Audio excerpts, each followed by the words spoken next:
Allman in the Morning. Common Sense Radio.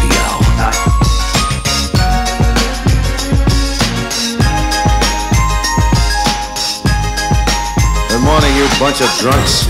So the opening ceremonies are going to be aired tonight. Yes. But they've already happened. Yeah. So they'll be aired tonight. We were talking about those earlier with the flag deal. So the Olympic ceremonies have already happened. And in fact, the Olympics are already over, as a matter of fact. So everything is done, fun. and we won the most medals, and that's great. Fantastic. We're great. Jimmy Carafano is on the line with me right now. Jim Carafano. There is something that you can do, you personally as an individual, to make the world safer for your children and your grandchildren. And that is listen to Allman in the Morning. I'm going to hold you for a couple of segments because we have a lot to talk about. And also because I want to shoehorn my own Olympic story in here really briefly. So I was in college, and it was the '84 Olympics. And that was the year that the Eastern Bloc countries boycotted the Olympics. Remember that? Right.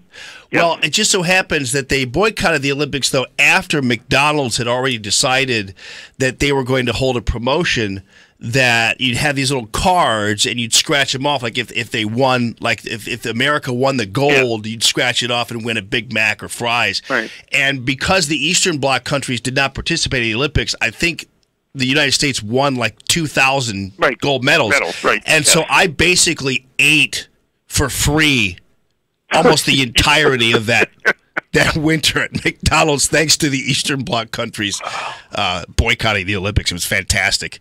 Yeah, well, most of the Russians are banned because they abused for drug abuse. Okay, so, yeah. You're back in the thing, but there are other actually things. So Yobaseo, that's Korean for hello, because I want to get in the spirit. Well, it's interesting because I know you know this, and I've talked to people who actually have served in Korea, and apparently South Koreans just love Americans.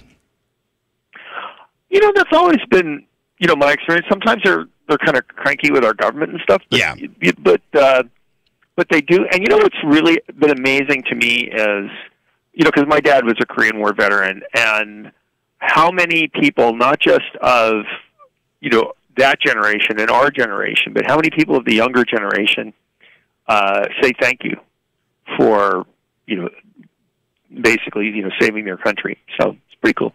Yeah, and you know what? I've talked to Korean War veterans. I don't know. I was at some event where it was a reunion of Korean War veterans, and the guy told me a story about how he and a group of his friends, they just all one day walked down to the post office where I guess you signed up, and they all signed up at the same time for the Korean War. Oh man, I could tell you stories. I mean, there's. We always talk about the greatest generation in World War II. The reality is, many of these kids were not that far apart, and actually many World War II veterans also fought in the Korean War, and it was in many ways a forgotten war and a thankless conflict, but some of the acts of bravery and sacrifice in that war match anything, anytime, anywhere. I mean, you can talk about Valley Forge, but you want to talk about courage and suffering in unbelievably harsh, cold weather, under the most appalling conditions, and you talk to the Army and Marine Corps veterans that fought in the Chosin Reservoir, and it makes Valley Forge look like a spa weekend. Yeah, I mean, apparently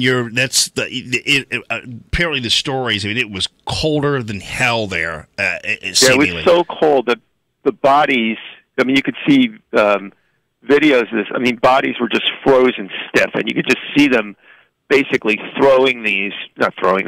handing them up and putting them on the trucks, and they looked like cords of wood. They were just absolutely frozen stiff.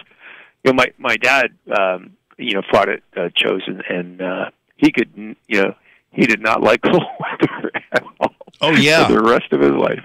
Yeah, that's very interesting that you say that. I'm gonna put you on hold, Jimmy, if you don't mind. Can I Sure. come back to you? Because by the way, Rex Tillerson will be leaving any day now. Leaving his post.